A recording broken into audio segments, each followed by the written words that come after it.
오늘 말씀은 고린도전서 15장 30절에서 34절 그리고 58절에 있는 말씀을 함께 보도록 하겠습니다. 제가 가진 신약 성경으로는 283페이지입니다. 283페이지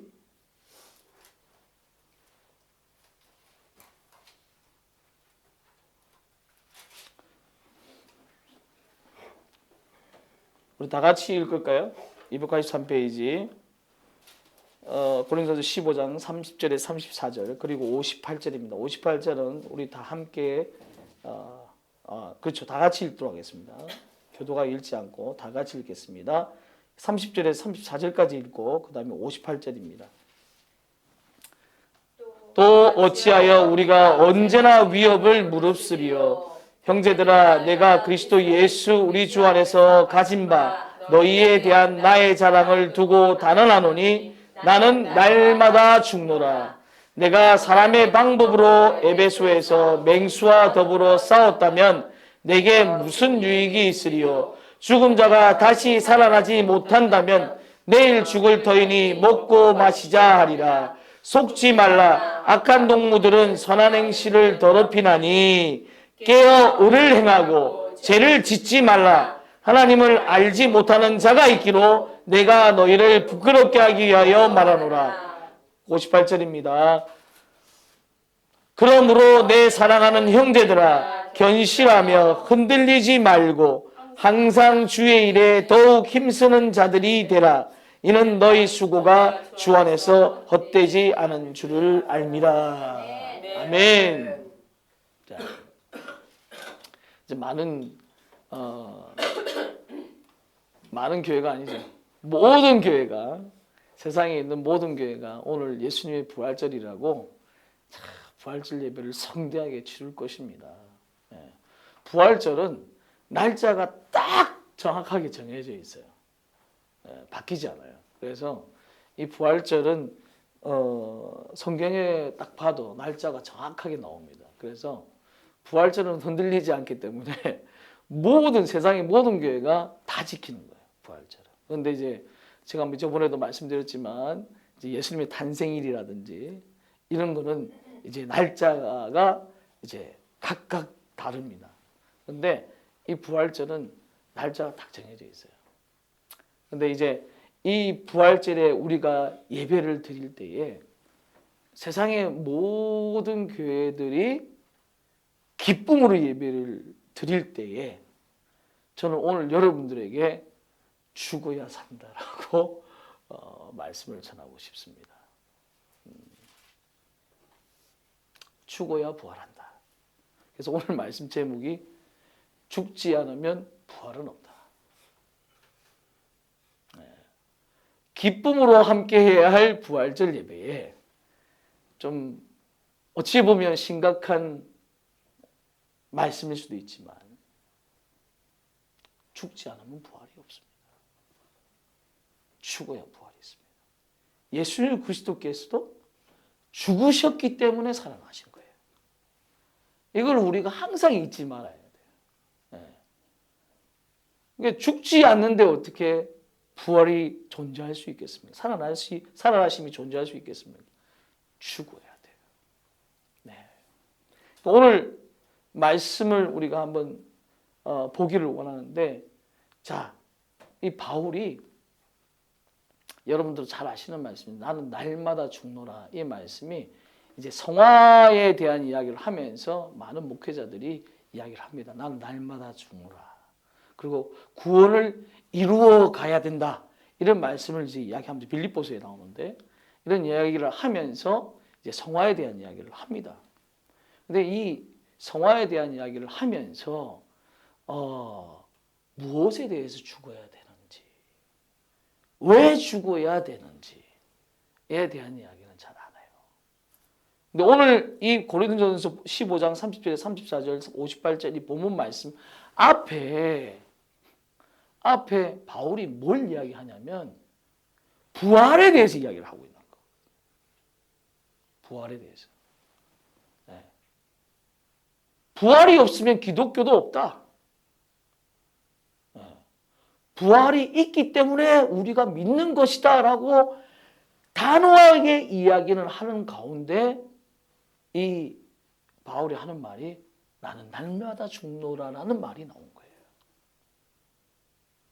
네.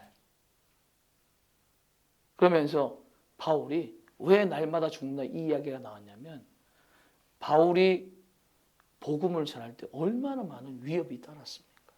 그렇죠? 여러 가지 강의 위험도 있고 강도의 위험도 있고 칼의 위험도 있고 여러 가지 위험이 있었습니다. 그런 위험에 있을 때, 그런 위협에 있을 때, 그런 고난을 받을 때에 그 고난 가운데에서 하나님과 함께 하지 않으면 도저히 견딜 수가 없는 삶이었거든요. 그래서 나는 날마다 죽노라고 이야기를 하고 있는 거예요. 그래서 30절에 또 어찌하여 우리가 언제나 위협을 무릅쓰리요 하잖아요. 근데 왜 바울이 위협을 무릅쓰는 거예요? 예수 그리스도께서 부활하셨기 때문에 위협을 무릅쓴다는 거예요. 예수 그리스도께서 부활하셨기 때문에 고난을 당해도 그 고난을 감수하고 끝까지 예수 그리스도의 부활을 전한다는 거예요. 그래서 32절에 또 이야기합니다. 내가 사람의 방법으로 에베소의 맹수와 더불어 싸웠다면, 사람의 방법으로 에베소의 맹수와 싸웠다는 말은 뭐래요? 칼을 들고, 사람의 방법은 그 글래디에이터처럼, 그죠? 그 사나운 맹수들과 같이 싸울 수 있지만, 이때 당시에 많은 크리스천들이 원형 경기장에서 사자들이 그들을 살을 찢고 그들을 죽일 때에도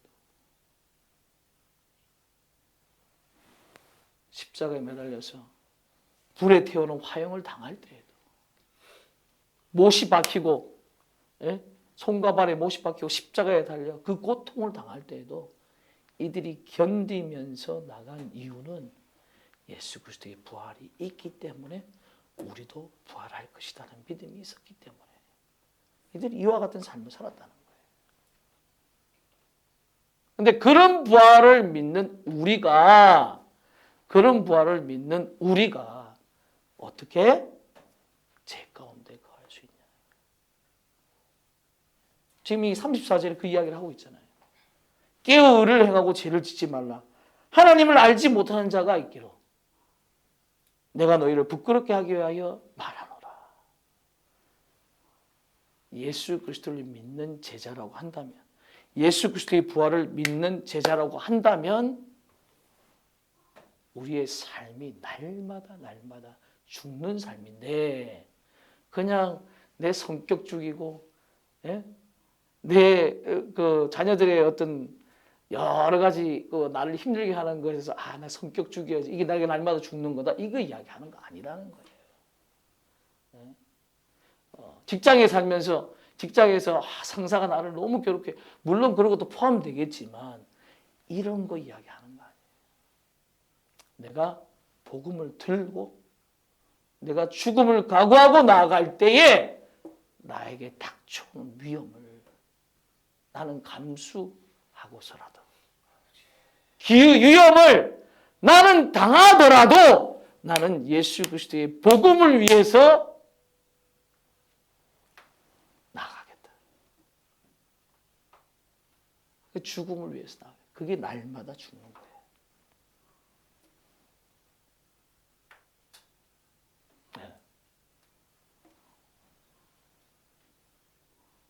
그런데 이런 바울이 어떻게 죄를 지을 수 있겠습니까?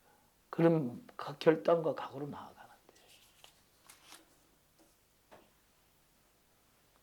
이런 배경에서 오늘은 여러분들에게 말씀을 전하고 싶어요.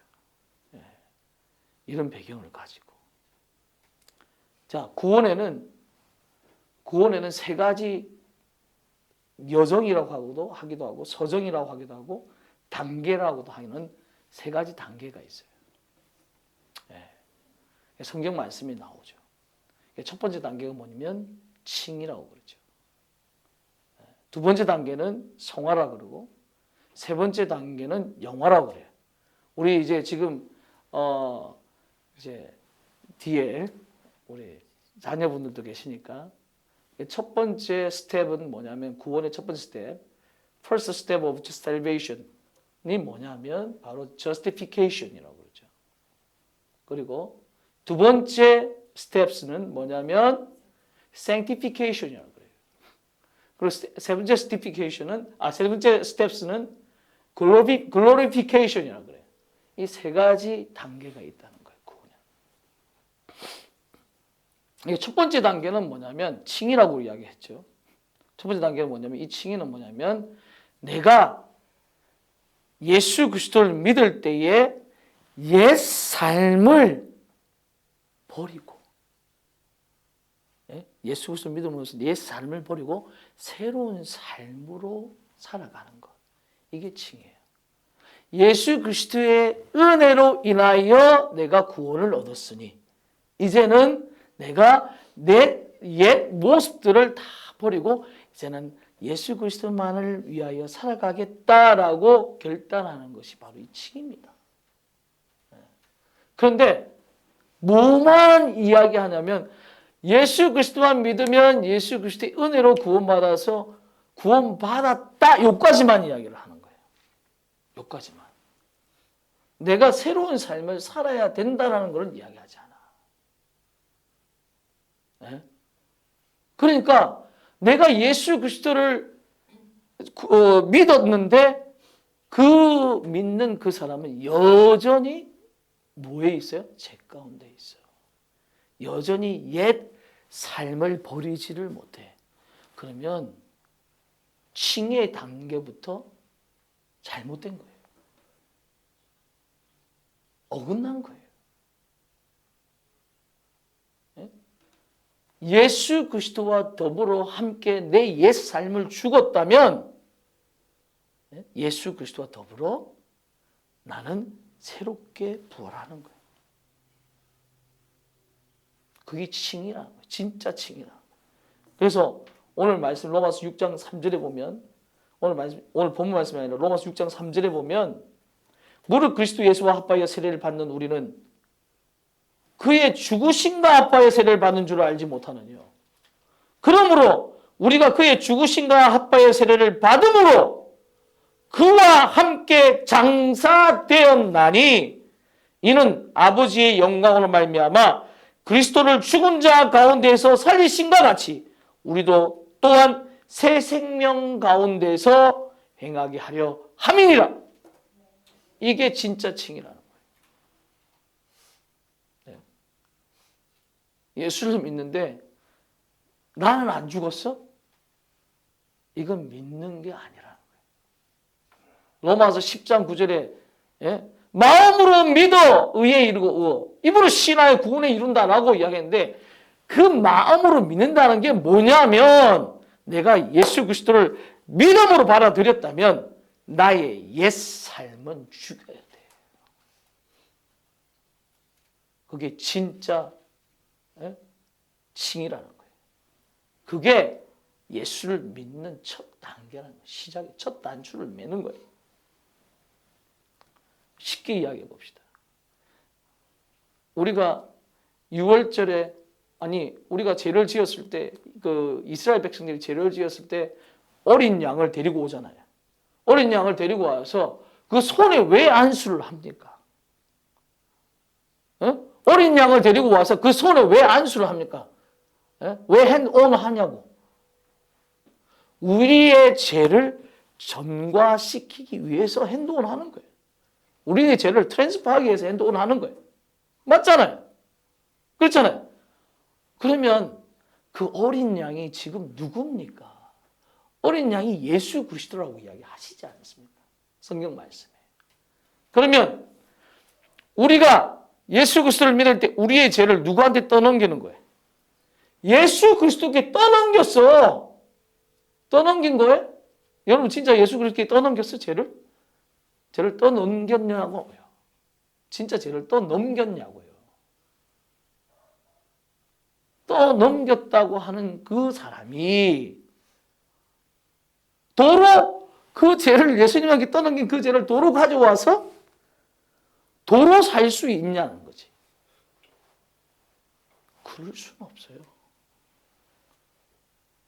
내가 죄를 떠넘겼으면 그 죄를 떠넘기기 때문에 그 죄 가운데 살면 안 되는 거지. 그게 칭의라는 거예요. 이게 처음부터 안 되면, 예? 나는 예수 그리스도를 믿는다고 고백을 하는데 나는 여전히 내 옛 삶을 버리지를 못해. 예?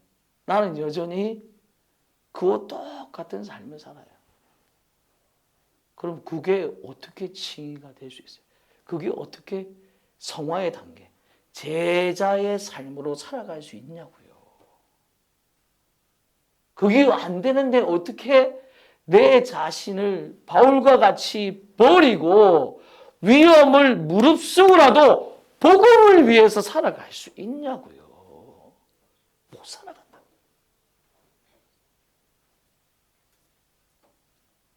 칭의의 단계가 처음부터 잘못됐는데 어떻게 성화의 단계를 가고, 어떻게 내가 마지막 영화의 단계, 계시록에 나오잖아요.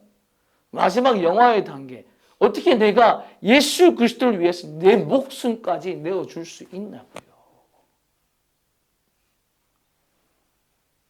생각해 보십시오. 될 수 없는 이야기예요. 오늘 우리는 생각해 봐야 돼. 나 지금 어느 단계에 있는가? 나 진짜 예수 믿고 있는 건가? 맞는 건가? 나는 진짜 예수 그리스도를 위해서 나의 삶을 포기하기로 결단했는가?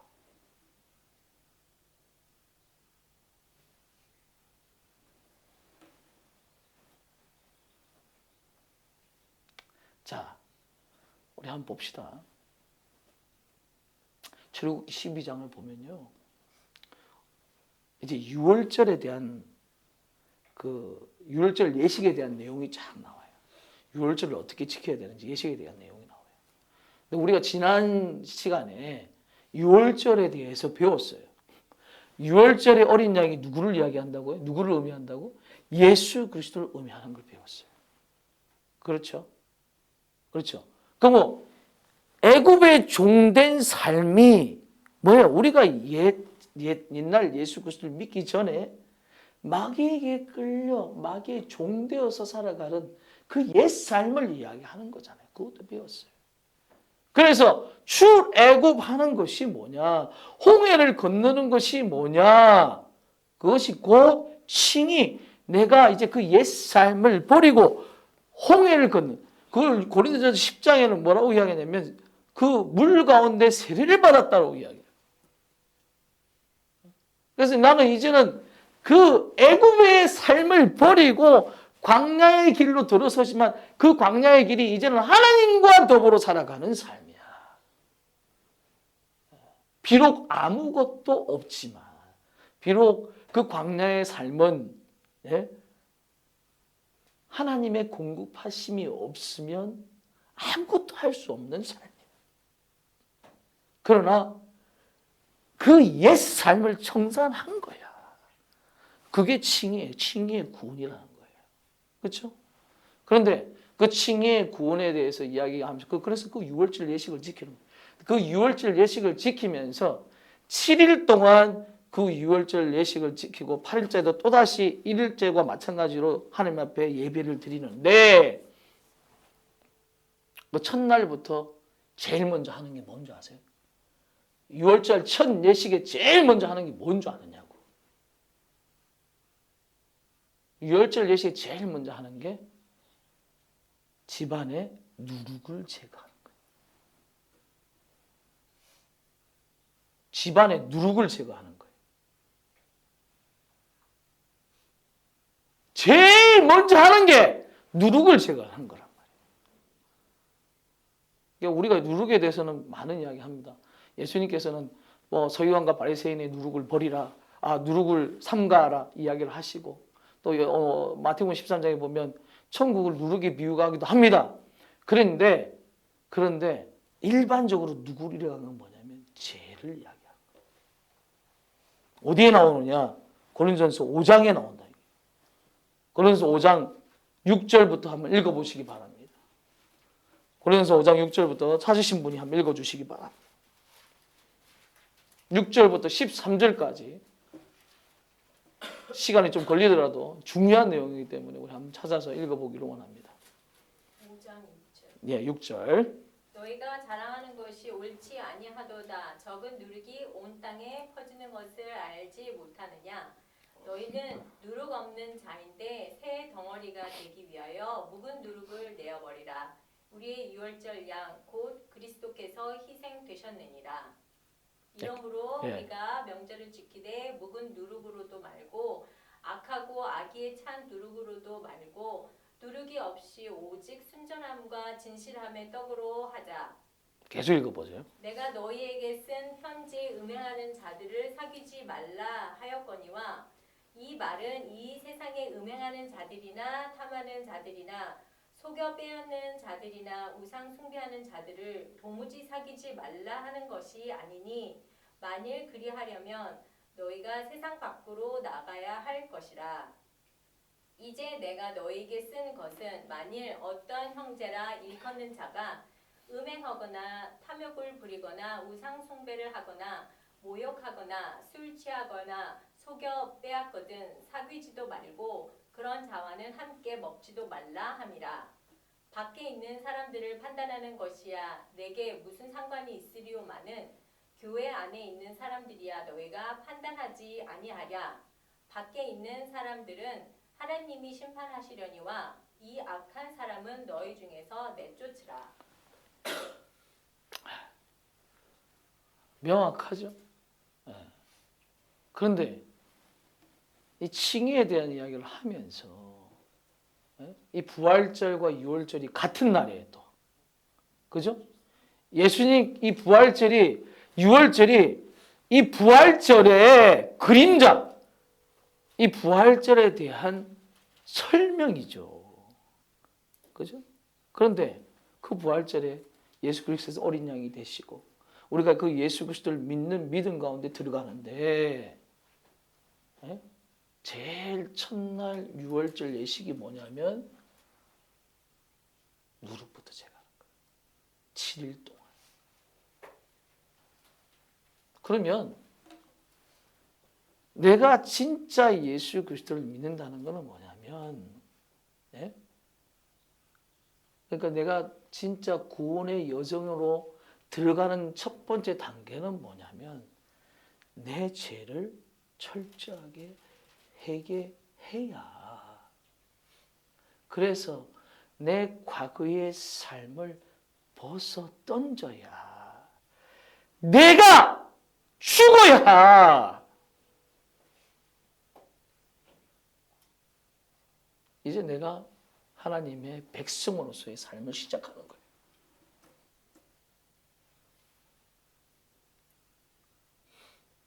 근데 그것을 안 가르쳐요. 말하지도 않아. 그러니까 교회가 어떻게 돼요? 교회에 우상 숭배하는 자들, 음행하는 자들, 도둑질하는 자들, 거짓말하는 자들, 하나님이 싫어하시는 그런 교만하고 더럽고 추한 자들이 교회에 넘쳐나. 교회가 제 역할을 하지 못하는 거예요. 하나님의 사명을 안고 내가 죽음을 무릅쓰더라도 내가 그 고난한 가운데서 나의 자신을 날마다 죽이며 주의 복음을 전하는 자들로 서야 하는데 못하는 거예요. 할 수 없어요. 칭의의 단계부터 틀렸으니까. 구원의 첫 단추부터 잘못 끼웠는데 우리가 어떻게 살아날 수 있겠습니까? 지금 바울은 그런 이야기를 하고 있는 거예요.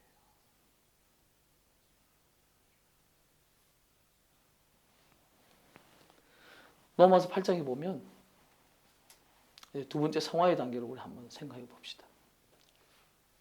첫 번째 칭의의 단계는 내 옛 삶으로부터 죽어야 돼.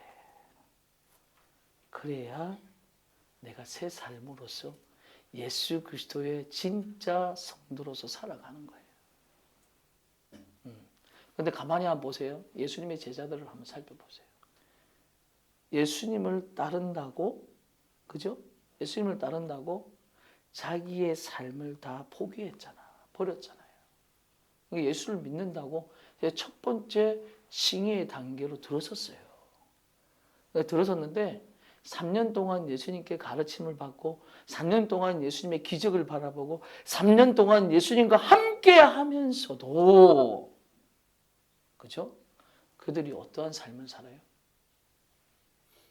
예수님이 십자가에 달려 돌아가시기 전날 모두 다 예수님을 버리고 예수님을 배반하고, 그 중에 한 가룟 유다는 아예 멸망의 자식이 돼버렸어요. 3년 동안 예수님과 함께 살았는데, 우리가 이제 예수님께 모든 걸 다 버린다고, 제자들은 다 버렸잖아요. 그 예수님을 따르는 거잖아. 그럼에도 불구하고 예수님이 십자가에 달려 돌아가실 때 다 떠나가 버렸어요. 그리고 예수님이 부활하셨는데도 불구하고 예수님께서 이제는 그들을 세우셔서 그들이 진짜 하나님의 직업을 가지고 하나님의 생업을 가지고 나가야 되는데도 불구하고 베드로와 많은 사람들이 세상의 생업, 고기 잡으러 가고 예수님을 믿지 못하고 예수님 뜻대로 살지 못하는 그런 삶을 살아요. 그런데 그들이 변화되는 순간이 있어요. 그들이 진짜 예수님의 사명을 가지고 나아가는 순간이 있는데, 오순절 성령이 임하였을 때다.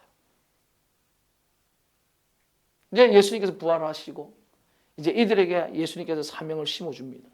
심어주고 너희들은 성령을 기다리러 갈 때 그들이 어떻게 했냐면, 이제는 깨달은 바가 있어서 전심으로 하나님 앞에 기도했다 이야기합니다. 그렇죠? 전심으로 하나님 앞에 기도할 때 오순절에 성령이 그들에게 임하니 그들이 이제는 뭐예요? 그들의 목숨까지도 아까워하지 아니하고 고난도 두려워하지 아니하고 예수 그리스도의 삶으로, 예수 그리스도를 위한 삶으로, 예수만을 바라보는 삶으로 나아가는 거예요. 그렇잖아요? 틀렸습니까? 맞잖아요. 성경 말씀이 나오잖아요. 자, 이 제자들도 지금 구원의 여정을 가고 있는 거예요. 그런데 구원의 여정을 갈 때에 첫 번째 뭘 했어요? 다 버렸어요. 그게 칭이야. 그런데 내가 예수 주는 그리스도시여 살아계신 하나님의 아들이라고 고백합니까? 네, 고백합니다. 그러면 당신은 예수님의 자녀가, 하나님의 자녀가 되었습니다. 이게 칭의가 아니라고요. 마음으로 믿는다는 것은 내가 진짜 결단하는 거예요. 아직까지도 교회 교인들 가운데 진짜 내 옛 삶을 버리지 않은 사람들이 많아. 솔직히 제가 여러분한테 말씀드리면 그분들은 교인이 아니다. 죄송한 말씀입니다. 성도가 아니야. 그냥 이사야서에 나오는 말처럼, 이사야서 1장 2장에 나오는 말처럼 성전 마당만 밟을 뿐이에요.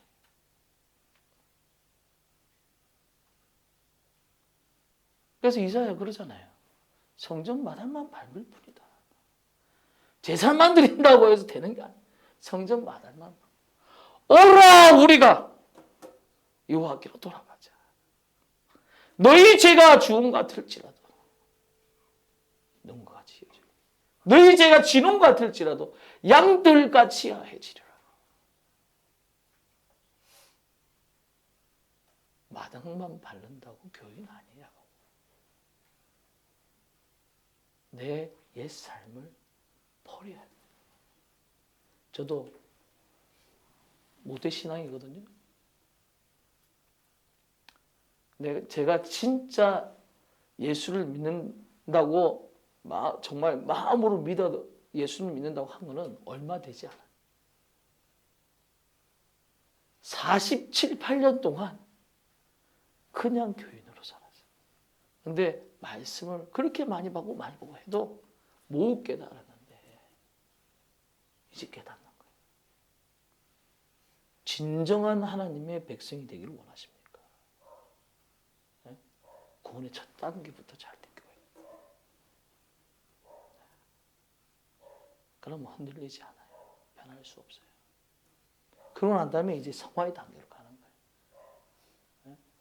성화의 단계는 제가 말씀드렸잖아요. 오순절 이 제자들이 성령을 받고 난 다음부터 달라지기 시작했다. 여러분 잘 생각해 보세요. 제가 누차 말씀드렸죠. 많은 교회 목회자들이 성도님들이 어떤 이야기를 하냐면 예수 그리스도를 믿고 세례만 받으면 세례 받는 그 순간 세례 성령을 받는다고 이야기해요. 아니라니까. 우리 저번 사마리아인들이 예수를 믿었는데 그 순간 성령 받았어요? 아니에요. 예수님의 제자들도 예수님과 더불어 3년을 따라다니면서 그들 요한복음 3장에 보면 제자들도 세례를 받았어요. 또 제자들도 그 세례 요한의 세례를 받은 제자들이 많아. 그럼에도 바뀐 게 없다니까요.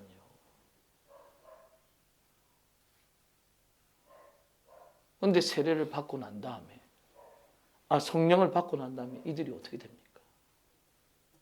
바뀌어지잖아요. 넘어서 8장 이야기는 그거예요. 오라 이 사망의 법에서 누가 나를 건져내랴. 7장의 마지막 절에 그런 이야기 하잖아요. 오라 이 사망의 법에서 누가 나를 건져내랴. 내가 예수 그리스도를 믿었어. 예수 그리스도를 믿었는데도 여전히 옛 삶의 죄들이 생각나고 여전히 그 죄에서 내가 흔들리고 변화되지 않고 여전히 그 죄 가운데 살아가는 내 자신을 보는 거예요. 그러니까 바울이 뭐라 합니까? 야, 성령 제대로 받아야 돼. 그래서 로마 8장 1절에 생명의 성령의 법이 죄와 사망의 법에서 너희를 해방하였느니라 라고 이야기를 하고 있는 거예요. 네, 그게 성화의 단계. 네, 성령님께서 나와 함께 하시는 삶. 근데 성령님께서 함께 하시는 삶은요, 어떤 삶이냐면 로마서 8장 17절에 이야기하고 있습니다. 로마서 8장 17절 우리 한번 읽어주시기 바랍니다. 자녀이면 또한 상속자 곧 하나님의 상속자요 그리스도와 함께한 상속자니 우리가 그와 함께 영광을 받기 위하여 고난도 함께 받아야 할 것입니다. 자, 이제 보세요. 성령을 우리가 소유한 우리들은 하나님의 신령한 자들은 고린전서에 3장부터 쭉 보면 신령한 자과 육체에 속한 자를 구분하는 바울의 그런 말씀들을 봅니다. 근데 아무튼 성령의 신령한 자들은 예전은 하나님의 하나님께 주신 그 기업, 하나님의 나라를 소유한 백성이에요. 흔들리지 않아요. 이런 사람들은 믿음이 흔들리지 않아요. 그 이야기가 지금 우리가 한 번 믿으면 우리의 구원이 변하지 않는다는 것이 맞아. 일부분이 맞아요. 그런데 전체 다에 해당하는 게 아니야. 무슨 말이냐면 내가 결단하고 이제 예수를 믿었어요. 그리고 이제 성령에 충만한 삶을 살았어요. 물론 성령 한번 믿힘을 오고 성령에 믿힘 오는 사람들도 타락한 자들은 바뀔 수 있지. 그런 사람들은 영원한 멸망의 길로 가는 거죠.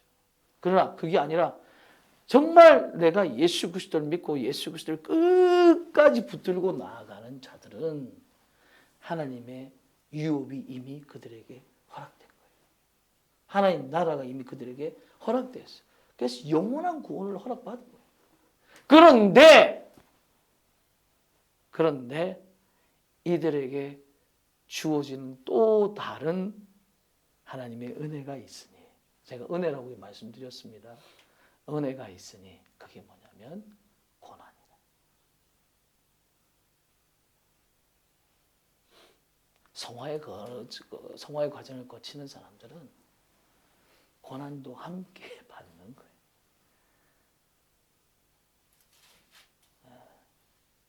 그러면서 8장 17절 이하 쭉 읽어보세요. 뭐라고 이야기하는지. 고난에 대해서 이야기하고 있네요. 8장 마지막 절 부분에 이랍니다. 환난이나 기근이나 칼이나 칼이야 이러면서 나는 예수 그리스도의 그 사랑에서 끊을 수 없다라고 이야기를 하죠. 그럴 때에도 그런 시험과 연단과 고난의 그런 길을 거쳐가면서 뭐예요? 우리는 우리 자신을 날마다 죽여야 돼. 그래야 우리가 성령님과 더불어 살아갈 수가 있는 거예요. 성령님과 더불어 부활하는 거예요. 그러니까 칭의의 단계도 내 옛 삶이 죽어야 내가 예수 그리스도와 더불어 부활하는 거고, 성화의 단계도 내가 예수 그리스도와 함께 고난을 받으면서 시험과 연단을 당하면서 예수 그리스도의 복음을 위하여 나의 온 목숨을 걸 때, 그렇게 하면서 내가 죽어갈 때, 내가 내 자신은 죽고 성령님이 내 안에서 살아서 움직일 때, 그때 뭐가 되는 거예요? 부활이 현재적 구원을 이루는 거예요. 칭의가 과거로부터의 구원이라면 성화는 날마다 나의 구원을 이루는 거예요. 나의 부활을 이루는 거예요.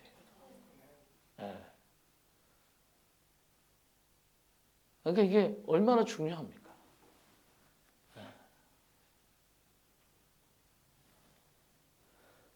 그 마지막 영화의 단계도 보십시오. 계시록 20장 4절에서 6절의 말씀도 제가 조금 전에 말씀드렸지만,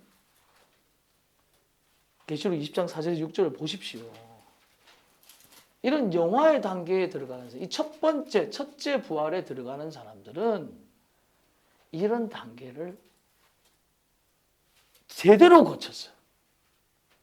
그렇기 때문에 어떠한 짐승의 예수 그리스도를 부인하게 만드는 어떠한 짐승의 공작에도 흔들리지 않은 거예요. 응? 그죠? 어떠한 우상 숭배를 하라고 어떻게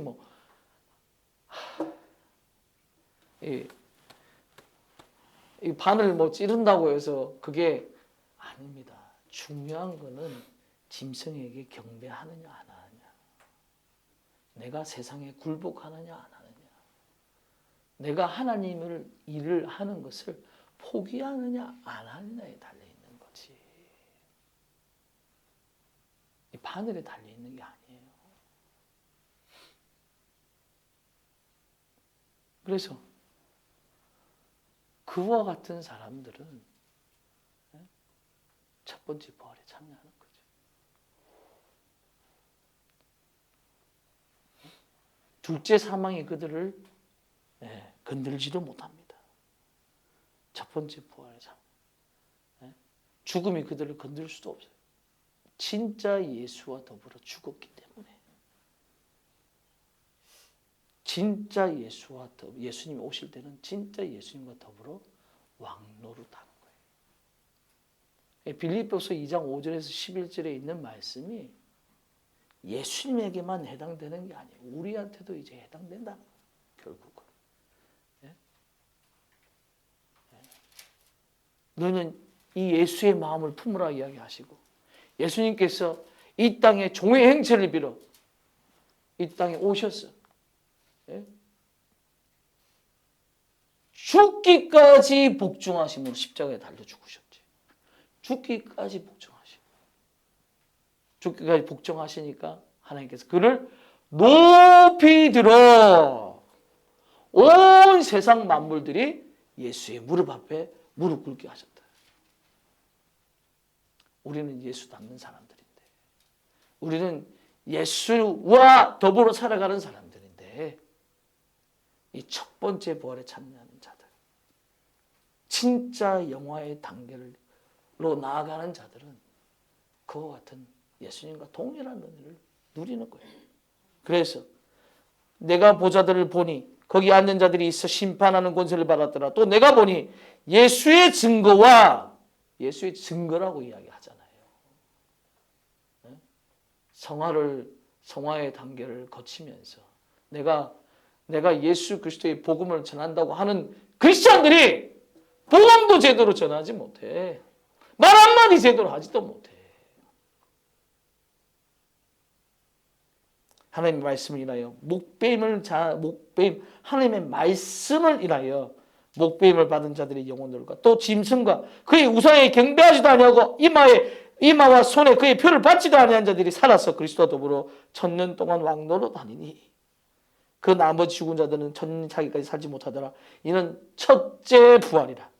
이 첫째 부활에 참여한 자는 복이 있고 거룩하도다. 둘째 사망이 그들을 다스리는 권세가 없고 도리어 그들이 하나님과 그리스도의 제사장이 되어 1000년 동안 그리스도로 더불어 왕노로 다리라. 어떤 사람이 처음 예수를 믿을 때에 자신을 완전히 죽인 사람, 자신의 옛 삶을 죽인 사람이 그때부터 시작되는 거예요. 그리고 내 자신의 의로 살아가는 것이 아니라, 내 뜻대로 살아가는 것이 아니라 성령과 더불어 살아가면서 내 자신의 의를 죽이고 내 자신의 여러 가지 상황들, 여러 가지 문제들, 이런 것들을 죽이고 예수 그리스도와 더불어, 성령님과 더불어 나는 죽고 성령님과 더불어 살아가는 그 사람이 마지막 예수님이 오실 때에, 안 그러면 우리의 끝이 이제 예수님이 오시기 전에 우리가 죽는다고 한다면 죽음이 올 때에 우리의 믿음은 흔들리지 않고 변화되지 않아. 이런 사람들은 그리고 복음을 위해서 죽을 각오도 되어 있어요. 진짜 죽는 순교자들도 있겠죠. 그런 자들은 어디에 참여한다고요? 첫째 부활, 진짜 영화의 자리에 들어가게 된다. 그리고 누구와 같이 왕노릇 한다고요? 예수 그리스도와 같이 이 세상을 다스리게 된다. 우리는 크리스천들은 우리는 그걸 믿는 사람들이에요. 그것을 위해서 달려가는 자들이에요. 여러분, 죽음이 없으면 부활이 없어요. 반드시 알아야 돼요. 죽음이 없으면 부활이 없어요. 내가 예수 그리스도를 믿는다고 하면서 나는 안 죽는데 어떻게 내가 부활을 할 수가 있어요? 있을 수 없는 이야기입니다.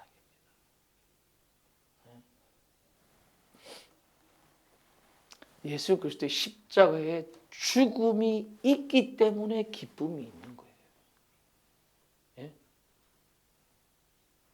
내 삶에 고난이 있기 때문에, 누구를 위해서? 예수 그리스도를 위해서 고난이 있기 때문에 천국의 기쁨을 맛볼 수가 있는 거예요.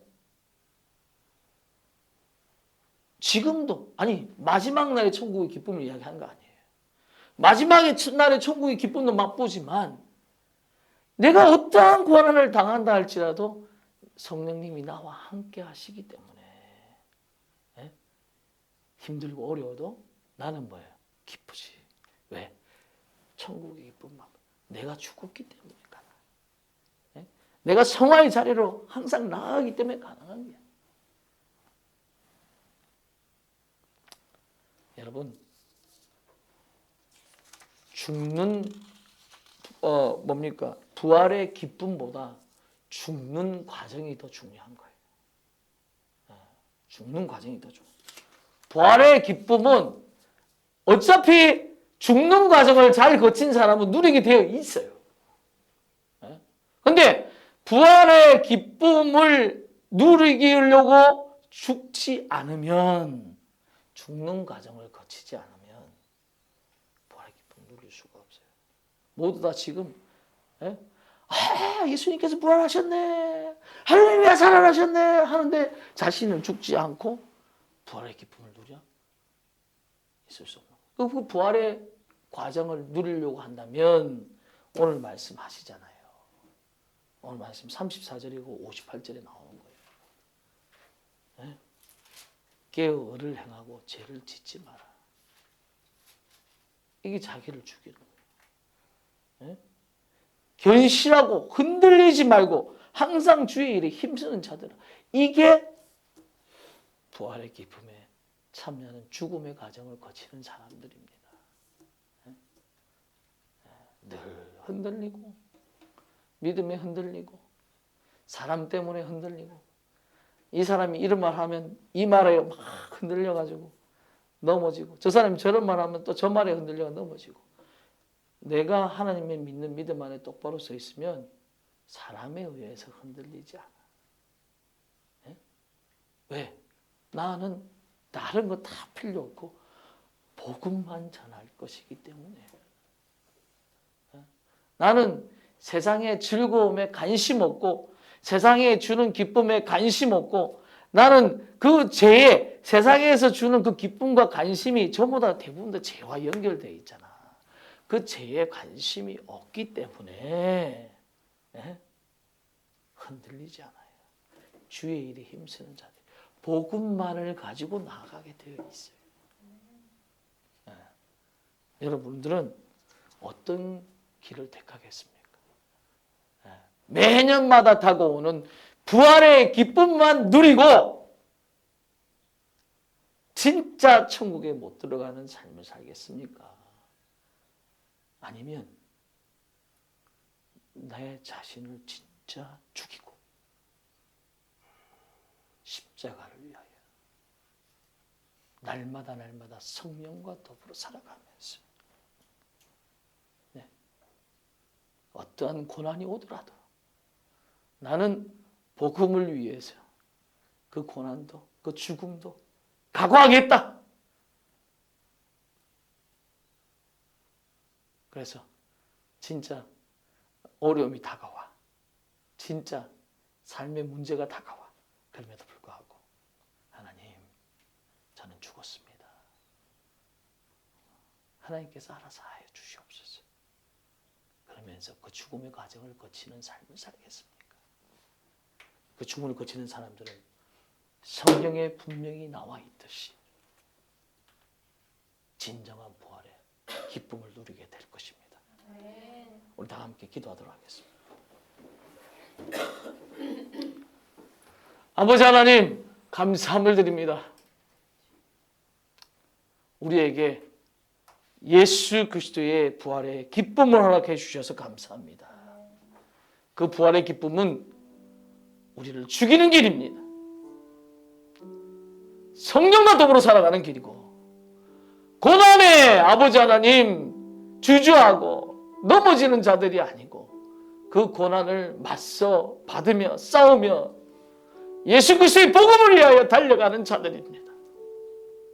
하나님, 저와 이곳에 함께한 기쁨에 하나님이 기뻐하시는 교회의 하나님의 성도들은 모두 다 그와 같은 삶을 살 수 있도록 인도하여 주시옵소서. 예수 그리스도로 감사하며 기도드리옵나이다. 아멘. 당신은 영광의 왕,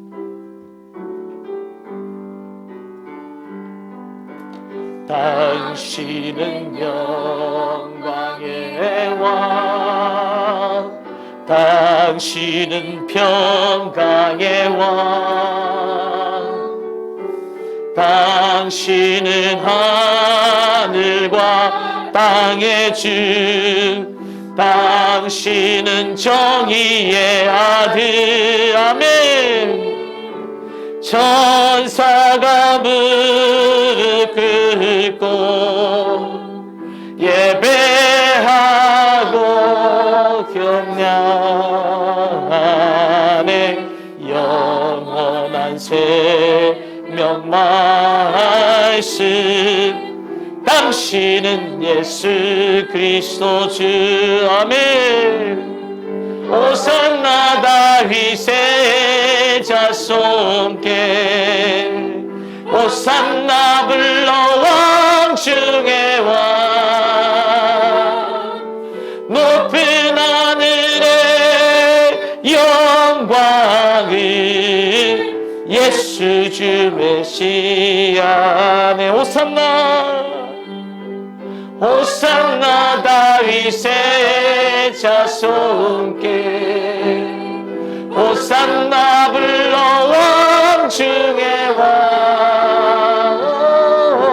높은 하늘의 영광을 예수 주 메시아네. 예수 주 메시아네. 예수 주 메시아네.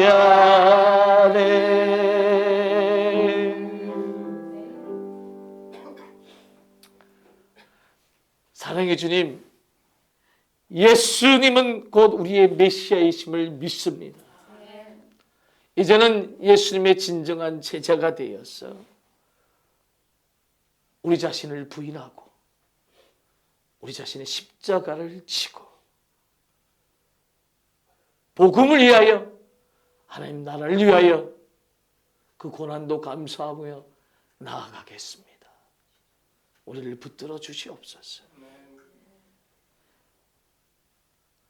이 예물이 쓰이는 곳곳마다 정말 하나님의 복음을 위하여 온전히 쓰임 받게 하여 주시옵소서. 지금은 우리 주 예수 그리스도의